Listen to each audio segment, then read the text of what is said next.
Hi friends. ज्यांनी लाठ्या मारल्या त्यांच्या संग तुम्ही मैत्री करणार का? ज्यांनी संविधान पायदळी तुडवलं त्यांच्याशी तुम्ही मैत्री करणार का?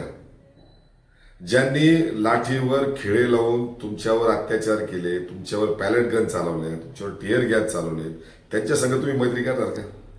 ज्या भारत देशात आपण राहतो त्या देशावर जेव्हा जेव्हा संकट आलंय तेव्हा तेव्हा यांनी परदेश दौरे केले, ते बाहेर देशात निघून गेले, अर्थात पळूनच गेले, त्यांच्याशी आपण मैत्री करणार का?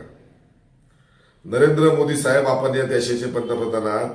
आता जेव्हा झेन झीनी आपल्या विरोधात आवाज उठवला तेव्हा आपण रात्री अपरात्री आता इंस्टाग्रामवर, फेसबुकवर आपण ऑनलाईन यायला लागलीत आणि झेनझी सोबत आपण मैत्री करण्याची भाषा करतात. नरेंद्र मोदी साहेब आपलं आता वय झालंय, आपण आता 80च्या घरात पोचाल. आता आपण टाळ मृदुंग हातामध्ये घ्या आणि भजन कीर्तन करा. नातू पंतू तर आपल्याला नाहीच, पण किमान आपल्या नातू पंतूच्या वयातले जे झेनझी आहेत त्यांच्या देशाच्या उज्ज्वल भविष्यासाठी, त्यांच्या भविष्यासाठी तुम्ही आता शांतता घ्यावी, भजन कीर्तन करावं. आणि तुम्हाला एवढा राग आला, तुम्ही सांगतात रात्री अपरात्री ऑनलाईन येऊन तुम्ही आईवरून शिवी दिलीत. बरं दिली असेल, पण शिवी देण्याची वेळ का आली? ज्या दिवशी झेनजी, ज्या दिवशी अभिजित दिपके उपोषणासाठी बसले त्या दिवशी जर तुम्ही धर्मेंद्र प्रधानांचा राजीनामा घेतला असता तर इतकं महाभारत चालत नसतं. वेळ तुम्ही आणलीत. आणि का? तुमचे अंधभक्त सगळ्या विरोधकांना, सगळ्या या झेनझीला, त्या झेनझीला आई वडील नाहीत का? आम्हाला टपकलेत का झेनझी सगळे? तुम्हाला आईवरून शिवी दिली म्हणून तुम्हाला राग येतो, मग तुमचे अंधभक्त जे आईवरून शिव्या देतात, बहिणीवरून शिव्या देतात, खालच्या पातळीवर जाऊन बोलतात, मग आम्हाला आई बाप नाहीत का? आता खऱ्या अर्थानं तुमचे अंधभक्त म्हणजे हा कॅन्सर आहे. आणि मी सगळे झेनझी आणि सगळ्या भारतीयांना सांगतो, हे भारत विरुद्ध आता भाजप आहे. आता या भाजपाचा पहिले कॅन्सर म्हणजे अंधभक्त, जो टीका करतो, जो घरातल्या माणसांवर, बायांवर एकदम खालच्या पातळीवर जाऊन शिवीगाळ करून जो ट्रोल करतो, फेक अकाउंट करतो, असा हा कॅन्सरचा आता तुकडाच गायब करण्याची वेळ आली.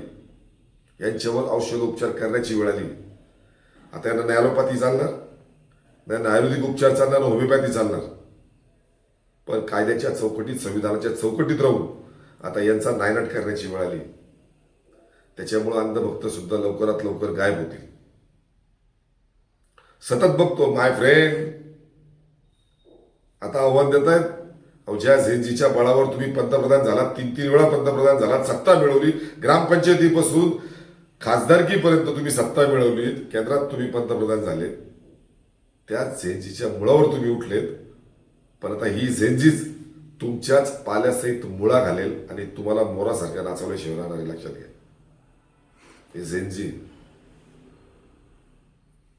तुम्हाला एवढा राग आला तर तुमच्या अंधभक्त किती टोल करतात. तुम्ही सुद्धा काय काय भाषेत सोनिया गांधी असतील, प्रियंका गांधी असतील, विरोधामधल्या ज्या ज्या महिला नेत्या असतील त्यांच्याबद्दल आपणच काय काय शब्द बोललेत आठवा.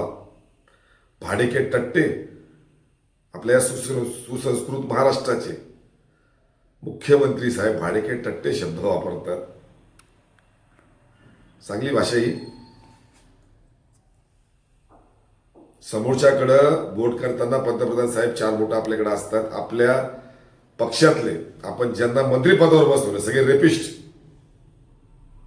महिलांबद्दल खालच्या पातळीवर जाऊन बोलणार आहेत, असे तर तुमच्या पक्षात आहेत.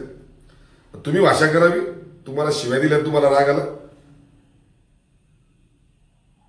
आता जनता जागृत झालेली आहे. झेनजीचे मनापासून आभार मानतो. अभिजित दिपकेचे मनापासून आभार मानतो. आदित्य ठाकरे यांचे मनापासून आभार मानतो. राहुल गांधी यांचे मनापासून आभार मानतो. अमितजी ठाकरे असतील, जे जे युवा नेते असतील त्या युवा नेत्यांनी झेनझीमध्ये जाऊन खऱ्या अर्थानं या आंदोलनाला खऱ्या अर्थानं वाचा फोडली, त्या सगळ्याच युवा नेत्यांचे मनापासून आभार मानतो. आता हा देश, हे भविष्य आणि खरे राज्यकर्ते आता झेनझी राहणार आहेत. उद्धव बाळासाहेब ठाकरे शिवसेनेच्या वतीने झेनझीला पाठिंबा दिलाय. मी उद्धव साहेबांचे सुद्धा मनापासून आभार मानतो.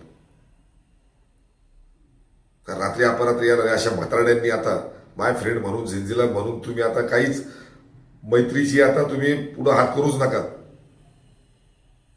तुमचे लोक फार गटाछाप म्हटलेत.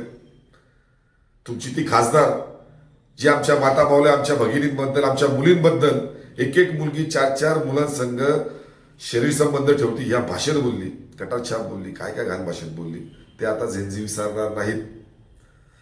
जागे व्हा झेंझीओ, सगळेच भारतामधले, जगामधले जे जे असतील, जे मराठी असतील, जे हिंदुस्थानी असतील, त्या सगळ्यांनी जागे व्हा. आता या भाजपाला हद्दपार करण्याची वेळ आली.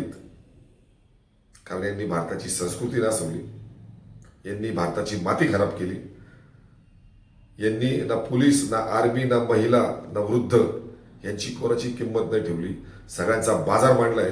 अशा या भाजपला आता हद्दपार करण्याची वेळ आली. धन्यवाद. जय हिंद, जय महाराष्ट्र, जय संविधान. एकला राजा बाकी खेळ मागणारा.